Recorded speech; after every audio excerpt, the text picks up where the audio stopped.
Hi again. Thank you for choosing In My Shoes. I'm Hilda Kathy Brody, your host. Remember, we at In My Shoes are taking a different approach to service in the world. So get your pen and your paper because we don't have commercials, but we do provide information. Couple of things. I got a couple of emails about Chelsea Gaines. She's the young lady that has Lamb. I still can't pronounce the disease that she has. And she needs another lung transplant. And her GoFundMe page is Chelsea's Second 2ND Transplant Journey. That's it. Chelsea's Second Transplant Journey. So if you want to help out with that, that's how you go to her GoFundMe page. Also, someone sent me a really not nice email about my thanking Bill Cosby for. I wasn't really thanking Bill Cosby for his indiscretions. I was actually being appreciative of the ladies that exposed him because after he was exposed, everybody else seemed to be exposed. So, no, I don't thank any predators for anything. But it came to light after his indiscretions were brought forward. So, everybody out there again, women are qualified, able to do their job, and we don't have to bring sex into the picture. No more harassment. It's about skills and abilities. Also have to do a follow-up on my post office tirade.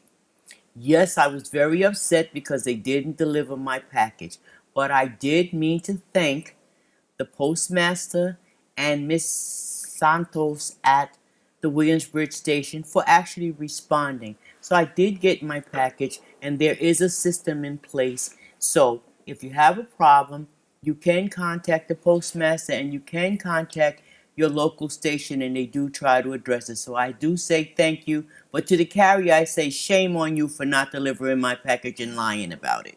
I'm not going to back down about that.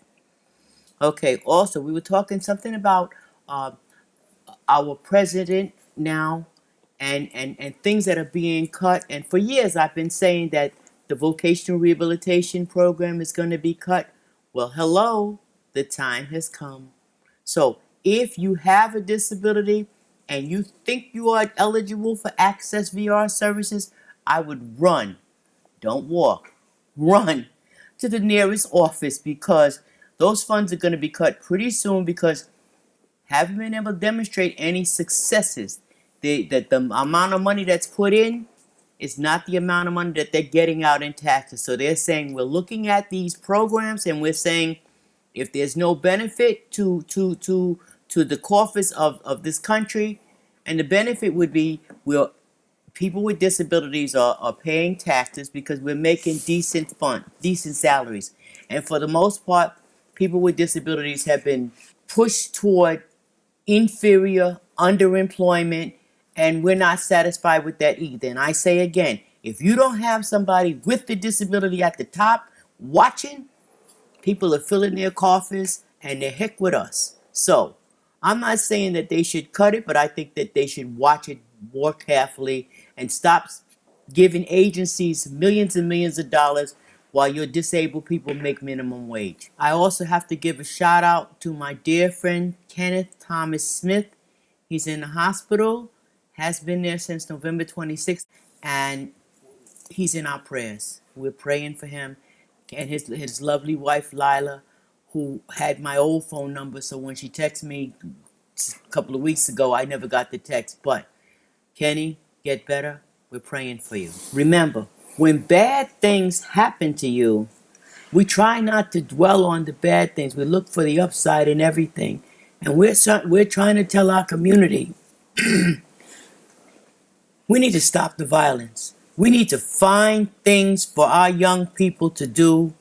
You see, I'm always preaching bowling. Come to the bowling alley. If you're angry, come to the bowling alley. If you're doing this, come to the bowling alley. Well, today my guests are here, and one of the young man did come to the bowling alley, but guess what? He's a football superstar now. Yes, he is a football superstar now, and I'm not saying that I'm jealous, But I'm sorry that we don't have him with us. But if he's going to be a football superstar, then I get to go to the games when he becomes a professional football player. So, without further ado, I'd like to introduce you to my special guest, Mr. Mo Hundley. Welcome, welcome. And Jamil Hundley, our superstar. How are you? Good. It's good to be here today. Representing my football team, the Bronx Wolfpack. The Bronx Wolfpack. Yeah. It would be very good for us to get more sponsors, and we won the championship this year. You did? Our record was 8-1. Wow. And the team that actually beat us, we beat them in the championship.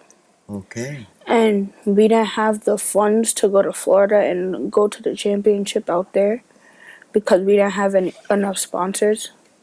So it would be good for us to get the sponsors that we need because we're a well-coached and good organization. How many kids? Well, we have about maybe about 100, 150 kids. Wow. I mean, we got 3 different levels. I mean, no, not 4. So we got the 8U, Mighty Mites, 10U, 11U. We got like 6 different teams. Okay. Yeah. 6 different age groups? Yes. Okay. Yeah, we go by ages. And like I said, he was on the 12-year championship 12U team, even though he's 11. He played up with his size and whatnot. And he's good enough. But this organization is a great organization, especially if you want to keep the kids off the streets. Because there's a lot of politicians out here trying to get rid of youth football. Really? Yeah. Oh, because they're saying of the concussions and yes. But aren't we supposed to be providing them with safety equipment? Yes, we do. We have like kids have the best equipment. We all our coaches go to clinics to learn how to coach, teach these kids how to tackle. Whereas they're not injured, because we don't have a lot of concussion issues, with the kids. So as they grow older, that's when I see that they end up with the concussions because they hit harder. But these are kids, but these kids are great, they're resilient, and I mean, I love working with these kids. That's all. And how long you been doing this? Well, about 6 years. Now. 6 Oh, years see, now. he knows. When you started, Grandpa started? Yeah. Like, at first, he didn't start out as a coach, but he was always there. So people, started to see him as a coach. And the kids really respect the coaches. Like, they see them as, second parents. And with our kids also, we stress academics. I mean, that's kids cannot play if it's you can't play if you don't at least have a 75 average, right? Yeah, 75 average. So, actually, I've been on the honor roll every year until now. I messed up, and then the trophies. Like I said, the academic awards are bigger than everything else. Bigger than the football awards. Yeah, and they just because we want to make sure that this, he's got a trophy about the size of a Heisman trophy. As a student, a good student. So, I mean, and it's been fun. I mean, I kind of miss it now because, like I said, we start back in April. Okay. So now it's like I got nothing to do. So your fundraising strategies, do you do raffles? Do you do bake sales? Yes, we do raffles, we do bake sales. We have car washes, We do barbecues. We do, but it's not enough, for this, Okay, so it covers what? It covers the funds for basic needs. Basically, it covers the funds for travels to games, uniforms, and new equipment. That's what it covers the funds for. But as our team being as good as it is, we wanted to try to go down and do more and win a regional championship. Because a couple of years ago, we went down to North Carolina and won a championship down there. So, But like I said, this organization's been around for, I think it's our 4th year. Are you 501c3? I'm not sure. Okay, because that would. Do you have can you do GoFundMe for the football team, or it has to be? I think we did have a GoFundMe page at one time, but I don't know if it's still active. But and I know we got a couple of small sponsors plus the local stores. But it's really not enough. Because like you have certain organizations that like the Harlem Jets. They got a great organization. I mean, but they're funded by the community. the Hurricanes. You got the Staten Island Hurricanes. They got a huge organization. We want to be in that category. In that category. Yeah. I mean, we got the talent. We got the kids. And the kids come from all over the Bronx. Yes, all over the Bronx, yeah. Actually, we had a couple of kids coming from, it was Harlem, right? Yeah. Coming from Harlem just to practice with us. And we stress trying to get our kids, our older kids, into better high schools. Like we go to now most of our kids go to Cardinal Hayes. Yeah, they'll end up getting a scholarship either to the next level at Hayes, Stepinac, Iona Prep. I mean, we go to their football clinics. And it kind of supports. And they recruit most of our kids, like I said, if you stay through the program. But most of our kids will end up going to a parochial school or at least playing on the next level. Most of them, if they don't get into a parochial school, at least they'll be playing football for whatever school, the next level. Okay. And that's for all our kids. So I mean, one thing, we keep them out of trouble. That's one thing. I love the fact that they are always there for practice. Just like with bowling. Yeah. They're always there, so I know where you're at. I know where you're not. And they stress respect. They stress they teach life lessons, not only football. Like the coaches, they say you have to do this a certain way, just not to be great in football, to succeed in life. And I feel like that truly helps. So, and also, I have anger issues. And so, my coaches, they stress. Take it out on the field. When you get mad, they stress, not acting when I get angry, thinking, and dissecting the situation before I blow up. Because before I started playing football, I got into a lot of fights. Really? And then once I started playing, I had an outlet to take out that anger. Because a long time I was being bullied, and I never knew how to take out the anger. You were being bullied? In school? Or just school... And sometimes when I went to the park, because he's bigger than the other kids. Really? Yeah. Wow. And you didn't tell him, well, I'm cute? Because I've always been big too, and I know it. If I lose weight, I'll be cuter. But I know I'm cute now. You're gonna always be ugly. That's what I used to tell him. But I'm seeing that bullying is a big problem lately. It's a big factor right now. So I don't think it's so much. It has increased so much as it's more people are aware of it. Yeah. And we're coming up with, we're actually saying what we did to battle bullying. Like I said, I'm cute. And you cute too. So you should have known that and just said that and just walked away. But you're an only child too, so you don't have siblings. See, I had younger siblings and older siblings, and my mother didn't take no mess. So, but she encouraged us to participate in life, and maybe we need to educate the bulliers to not, because obviously there's something wrong with them. That's why they're feeling the need to attack someone else. So if we get to the bottom of that, and hopefully, and football is the way, to just camaraderie. It's actually and it teaches friendship. I mean, like, you know. Yeah, like now, cause people that just came to the team, it's like we made that brothership bond. Mm-hmm. We all have each other's numbers. We all have each other's social media. We all can get in contact They look out with for anyone. each other, you know. It's so close that sometimes we could just go to each other's house and sleep over. Like, I've got a bond with people that I just met sometimes. Like, it builds friendships. It gives you someone to talk to when you don't want to talk to your parents or anybody else.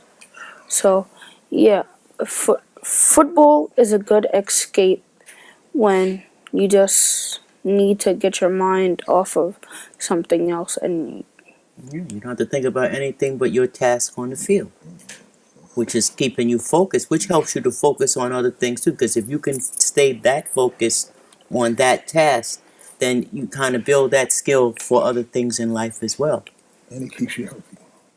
it keeps me healthy. Last year I had tore my MCL, but I was Your MC. my MCL in my knee.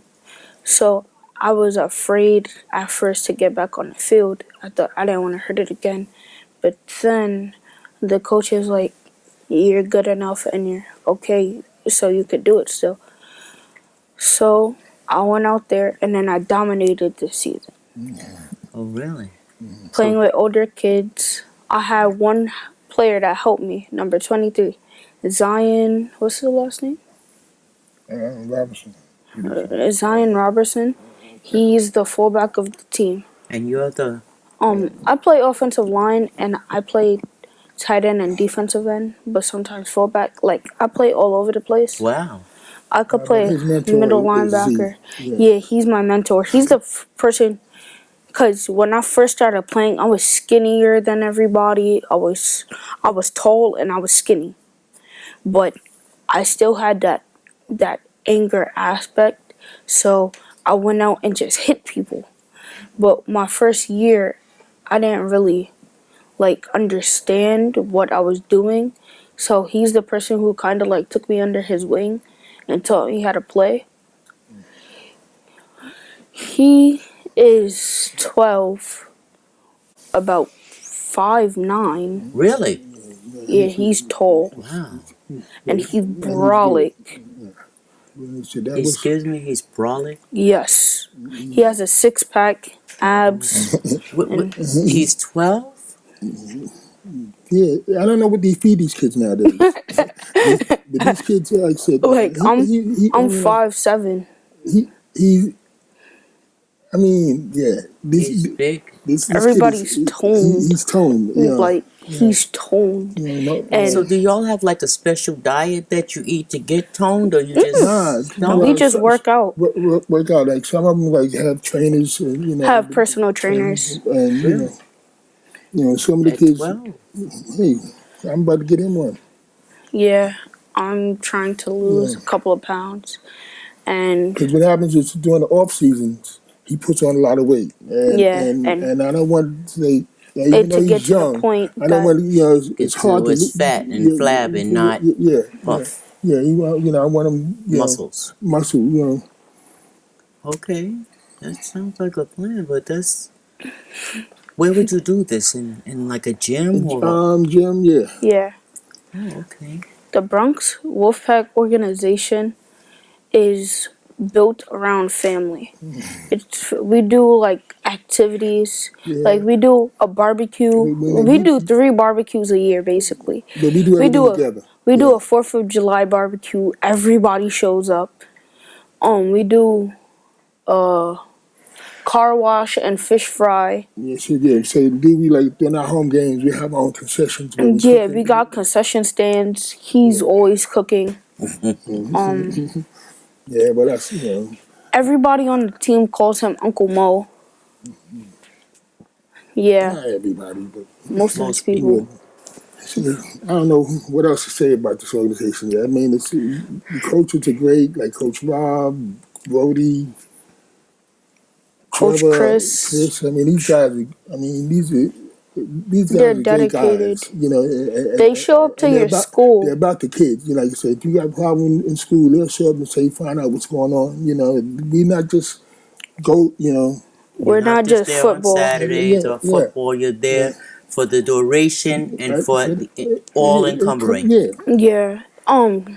Actually, Coach Rob, he was talking to me. He was like, "How you go from being on the honor roll for 4 years, right? For 4 years, and then go to failing 2 classes." He was like, basically, I struggle in math, so I was failing. So then my coach was like, "You've been on the honor roll for 4 years. There's no reason why you should be failing. What, do you need me to hook you up with a tutor?" And I was like, that would be thankful. But then my grandfather was like, "No, we'll get him a tutor by myself." So, but they should they reward you when you do good in school. It's like my grandfather said before, it's not only about football to them.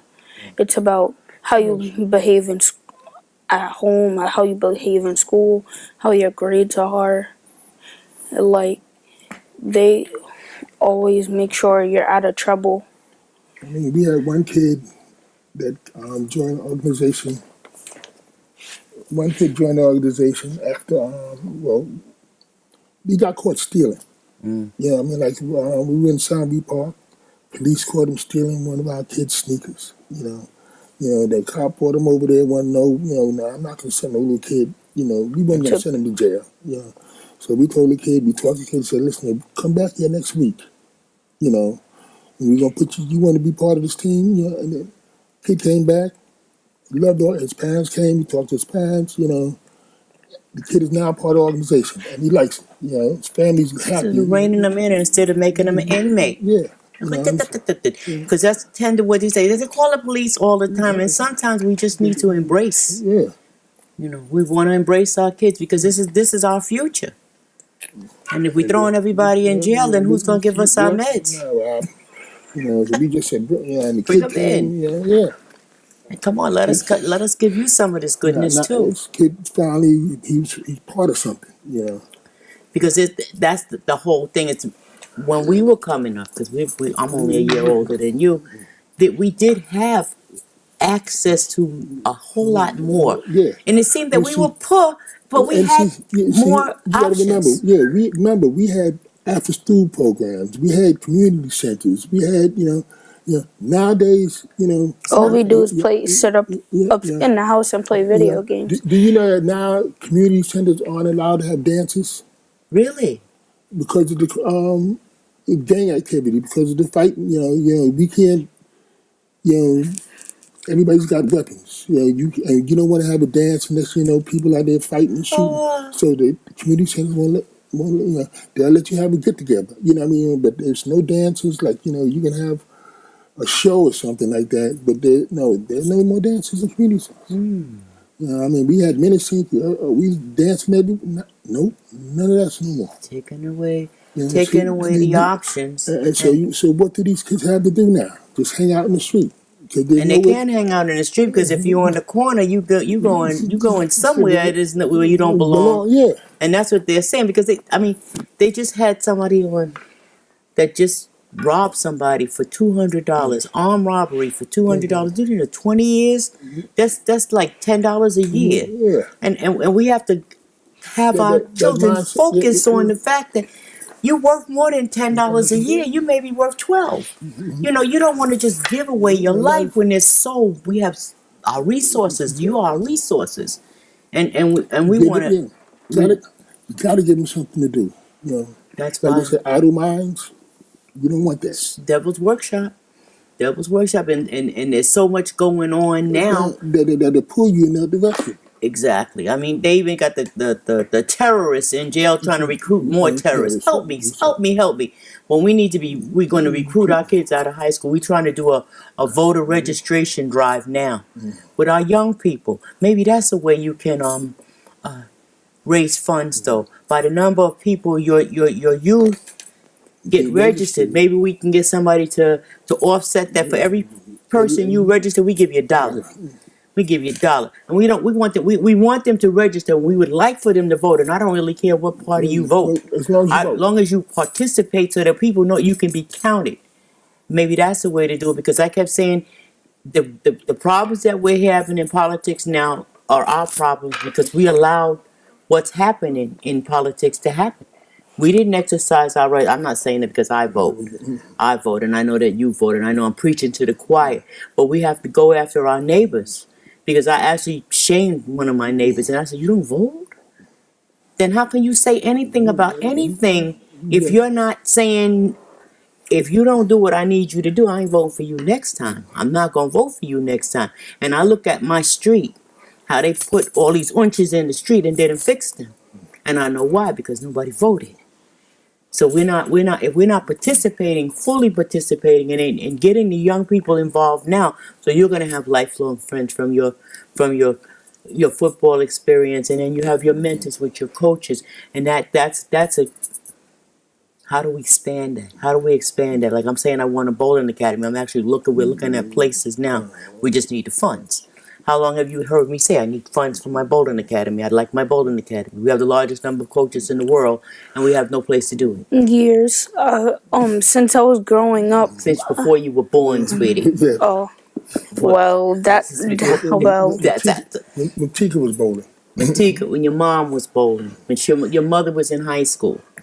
Junior high school. That's how long it's been. We've been trying, and people said I did it incorrectly, and that I kept trying to do it all myself. I was so busy trying to keep the government from getting involved in it, because I tended to see the government as interfering and messing it up. Because every time I saw the government get involved in something, they started dictating things that didn't necessarily. They figure, since we're helping you out, you have to do things our way. And your way may not work for our program. Our program works based on love and devotion and commitment. And your money is not so much, because, I mean, we all spending our money. If we don't spend our money on our young people now, we're going to spend it on them later. Mm-hmm. Okay, so I'd rather do it now and see the fruits of my labor, and see that there's something positive happening. Coming out of it. Thank you. Then to talk about later, because I know people who have gone into the criminal justice system, and you never seem to unch them out once they. Once they get caught up in the system, that's my thing about these kids. I don't want to see them get caught up in the system. We're into prevention. I know that they have this whole thing about reentry and cutting out recidivism, and I'm saying prevent. Yeah. Stop it. Don't let it happen, and I don't have to worry about you going back. Don't let them go there in the first place. Hello. And people are saying that, it's the families. Our neighbors are our family also. We live in the same. But see, it's not the village no more. It's never going to be the village again, because too many people have outside. I mean, somebody was home when we were kids. Somebody was there. Yeah. Somebody was there. But now it's so difficult because of the price. Everybody has to work, because you got the young kids with babies having babies. That's always been. That's been for a minute though. It's just more broadcast now. It's really just more. It's out in the open now.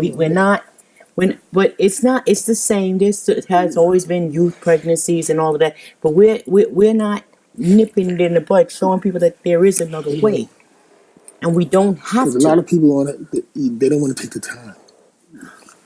You take the time now or spend the time later. I know, but I'm just saying, a lot of people, it's like they always got something to do, or I'm busy. Oh, they put something in front of something else that's more important to them, and that's something that football also helps with. Coaches, like, sometimes if you don't have somewhere to go, the coaches would let you stay with them. It helps you what? It sounds like it's so uplifting to you that you lost for words now. He said football is, he loves it. That's your life right now. Yeah. And also, you see him like, at home. He's got a football going outside with a football. yeah, like I always try to strive to get better, and I want to be one of the people that make it. I want to go to the NFL. I want to do good in life. Like me, because I have friends where I live, so I go to my friend's house, bring them outside, and then we just stay outside playing football. We run routes, we practice plays. Like, it's fun. We sometimes we go to the park. We do 2-on-2s. Like, we're never just outside hanging out, like doing something that could get us in trouble. You're focused on your sport. We're focused on our sport. If we're not doing something about football, we're in the library looking up stuff. Like, I live right next to a library. I do my work at the library. And if I'm done doing my work, I ask my mom if I could go outside and hang out with my friends and play football. It's this kid on my football team. He came from a bad high school and they cut him from the team, and then he had strived on our Wolfpack team from Isaiah. All right. Yeah, he got cut from Evander's football team, and Evander's not a great high school. Didn't they break Evander up into many different schools? Well, most of your high schools are like like Stevenson, like. And Lehman has 6 schools. They got like all these mini schools inside. Yeah. And does that kind of takes away from the? I don't know. No, I don't believe so. Because those are like most of them like charter schools, and according to the Board of Education, they're saying that you get more individual attention, and like I said, even though the class is still packed. But you get more, teachers are more attentive to your needs, to the kids' needs. But is that so? That's what the Department of Education says. That's what they said. Yeah. Is that a reality? Isaiah but what Isaiah says in his school a lot, since there's so many different schools in that one school, he said there's a lot of gang fights, also because of how. The public schools have a lot since they break up into so many different schools, they're not cool with each other. They have like each there's rivalries in the schools. There's rivalries in the schools, and there's and fights break out. But like I said, that's so that's why whenever Isaiah gets out of school, he comes to the library and me and him hang out. And he's so much older than me, but me and him hang out together because, like, he always stays. Yeah, he has football. We got something in common. And it's safe. And you don't have to fight when you can read and study and do positive things. And with that, I can say thank you so much for coming and sharing. You're the second football people, because we had Lehman High School on. They won the championship last year. Did they win again this year? They won again this year. Wow. Coach Toro. Yeah. So, because we want to highlight. I mean, every time you turn on the news, you start seeing you see something that's not positive and not helping out the community. All the time. But I know that's how you make money. That's how because they're going to keep doing that and doing that and doing that and doing that. Anyway, but we're going to keep highlighting the positive aspect in our community. Because our community is not all negative. It's not all bad. As a matter of fact, those few little bad apples are kind of making it more difficult for the rest of the barrel. Yeah. Come on. Like, and if there's so much one love in our person's community. bad, they assume that they judge that is whole bad. It's community. like it was like in my building that somebody was a robber. You the robber, not me. And we don't want you to rob, and we'd hope that you could find another way to do this. Hopefully we can give you some information. That's what I try to do. I try to give information. You want a job? I'll help you find a job. That's what I said. I don't, instead of giving, don't just think you can give them a couple of dollars and whatnot. That's not going to solve the problem. You want with the fish and the teaching them how to fish.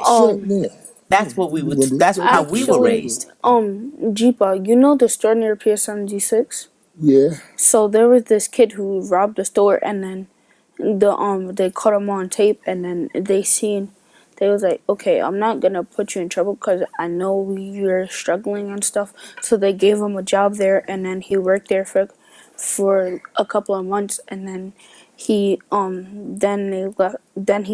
didn't steal no more because then he caught other people stealing, and then he realized how it hurt him and how it was affected, how when he steals, a lot of people it was never affected. realize that the repercussions of their actions.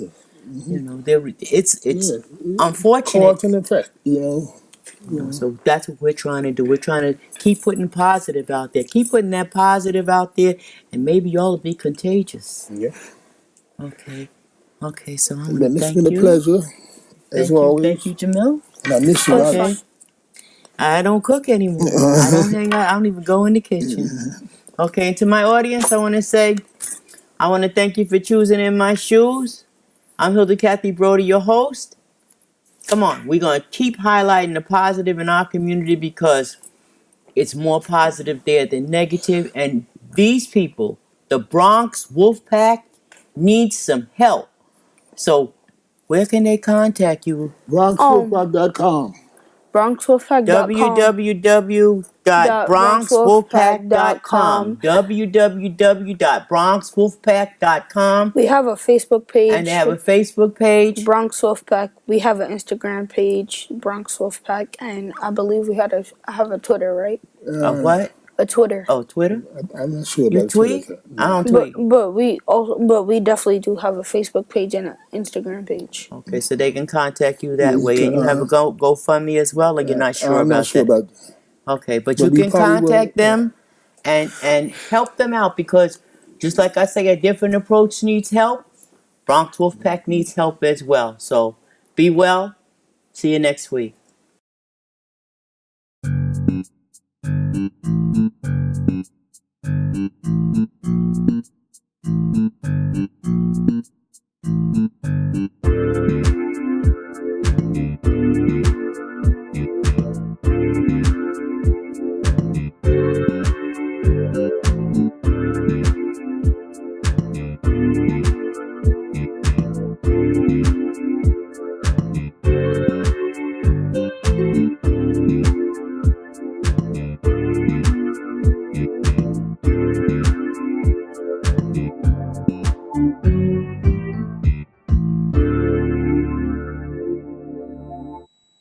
Hi again.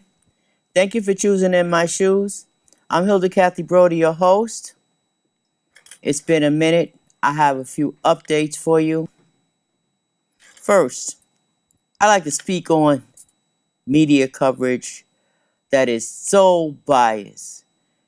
Let's just take, for example, there was a shooting in Florida recently, and you heard a shooter. And how did we know that this shooter was not black? Because they called him a shooter, and there was no information about him until the next day.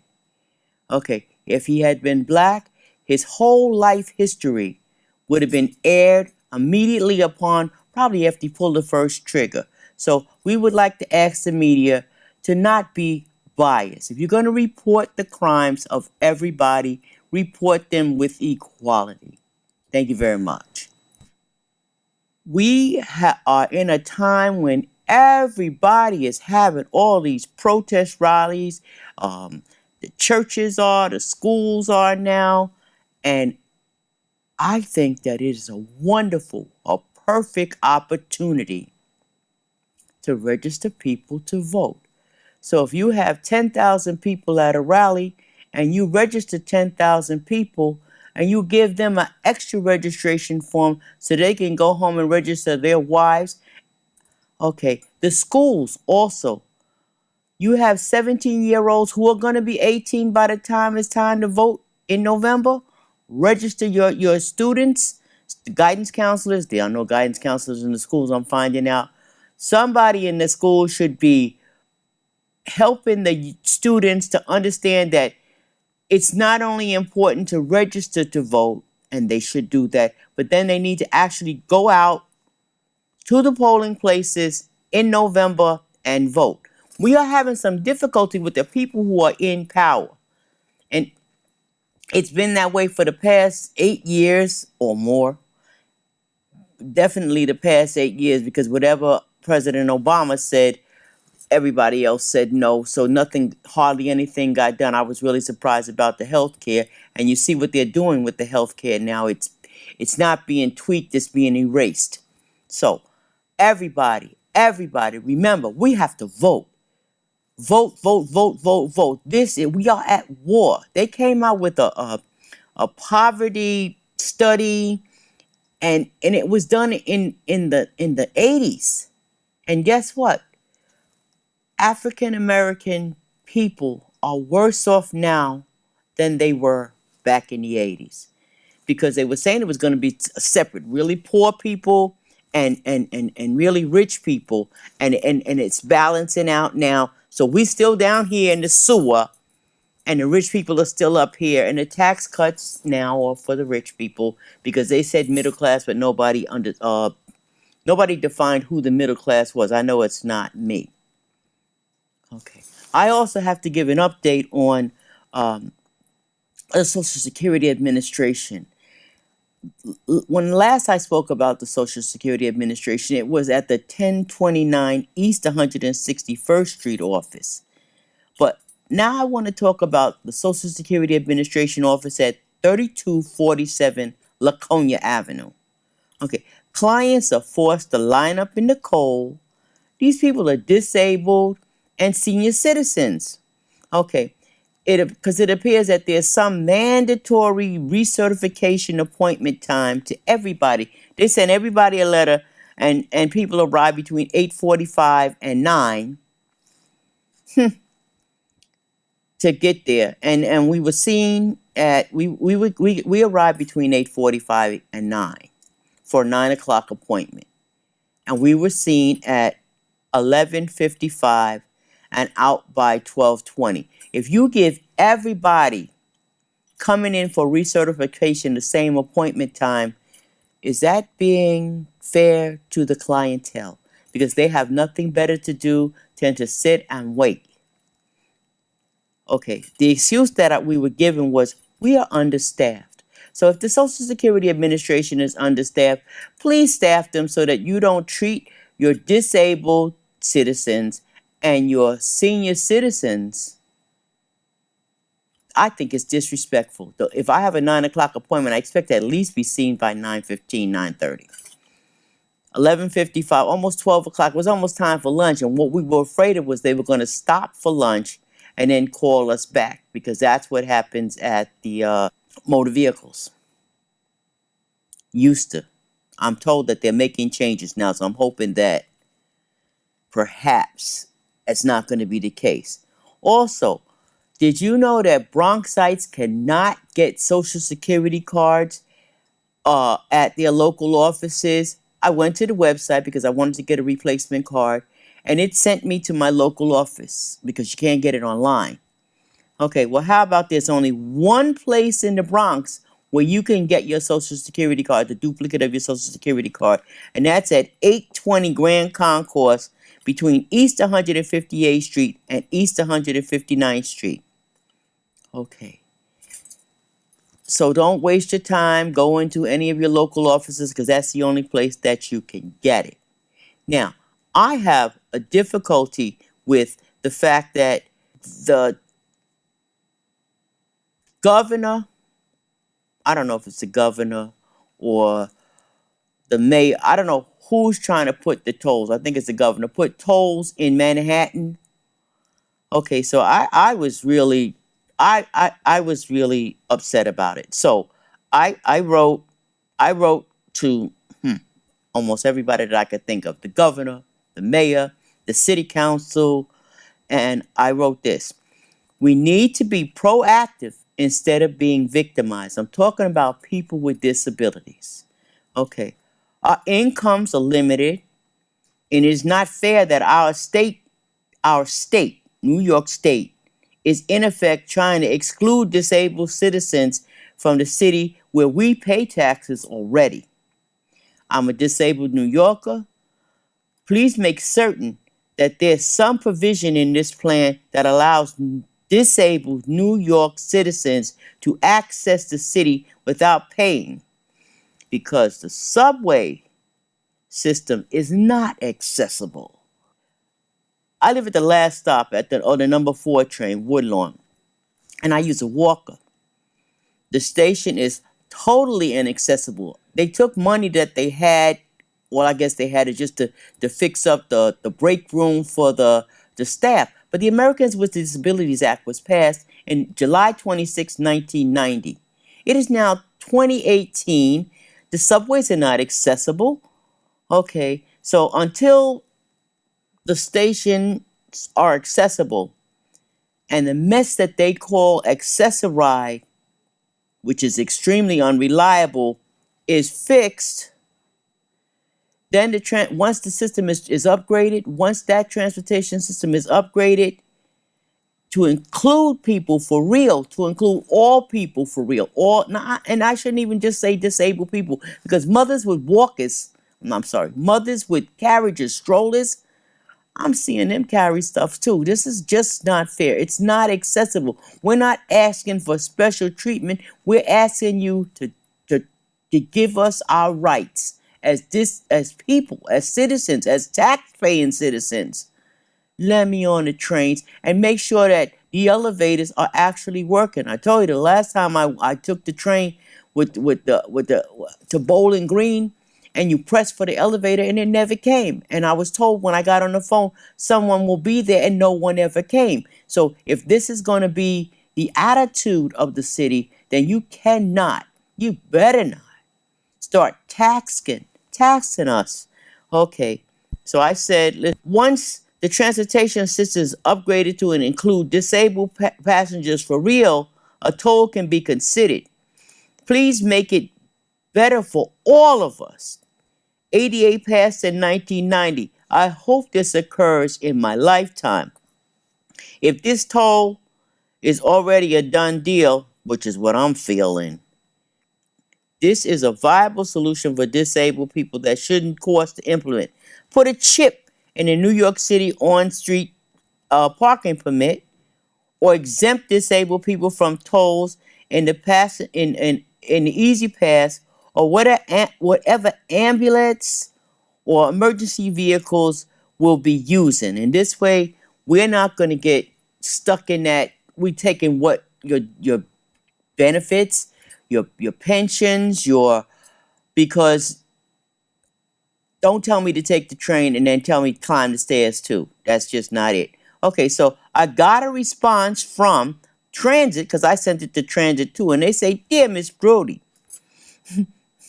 please note that MTA Bridges and Tunnels does not take a position on various proposals for congestion pricing.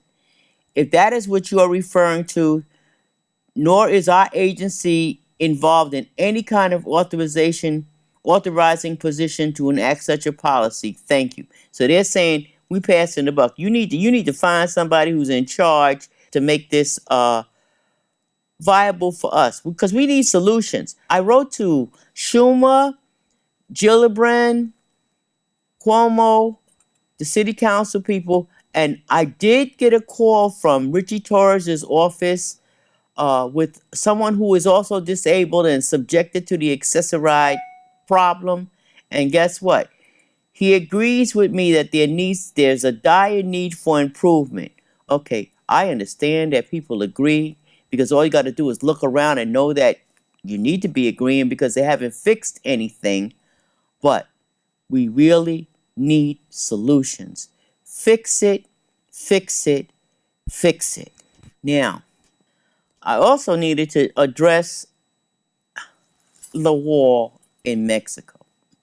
Okay. Number 45 wants a wall. Okay. And unless they're going to build a wall 20 feet high and 20 feet below, they're just flushing money in the toilet. Okay. Federal funding, how can they consider allocating $25 billion to build this wall when federal funding to city housing is not sufficient to cover the maintenance costs even for reliable heat? That's one. Two, our transportation system, bridges, tunnels, the roads, the railroads are death traps. I really believe that they are closing the gate after the horse has left, because I'm sure that there are already tunnels. So if they don't build the wall deep, they're just going to go underneath the wall. Okay, the tunnels are already in place. Okay. If he really wants that wall, say that, let's find him some money. Alternative ways to fund the wall other than with our tax dollars. How about enforcement of the immigration laws that are already in place? How about fining the employers for hiring and fining the landlords for housing illegal aliens? Okay, they had a news special on where there was a farmers in California and in Texas that were complaining that ICE, the immigrations people were coming in and were asking for proof of their staffing, and they couldn't afford to not. You've made millions of dollars paying these people minimum, if you paid minimum wage. Well, now it's time to step up, pay up. Why should we pay for it?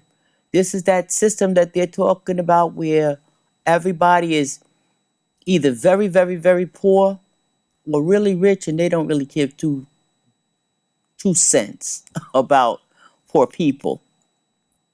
Okay. As with regard to DACA, because people keep saying, well, you don't care about, you keep talking about undocumented aliens. I'm not talking about undocumented aliens. I'm talking about illegal aliens. And I don't dislike immigrants. I dislike illegal aliens because remember, we still are a country at war. So illegal people coming up in here and we don't know what they're about. Okay, now the DACA people, this country waited so long to actually address this issue. So if they came in as infants, where you going to send them?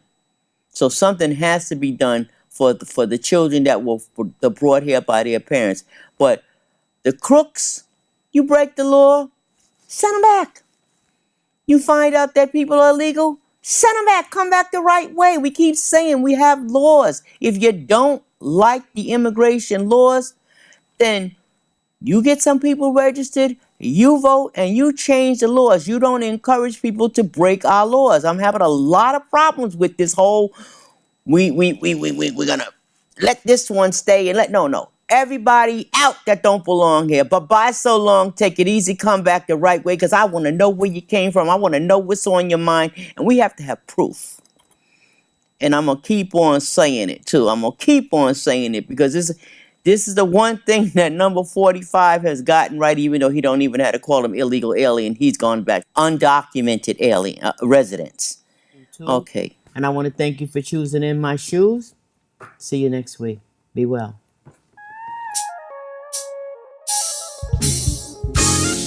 Yeah, M-Wham got a message for you.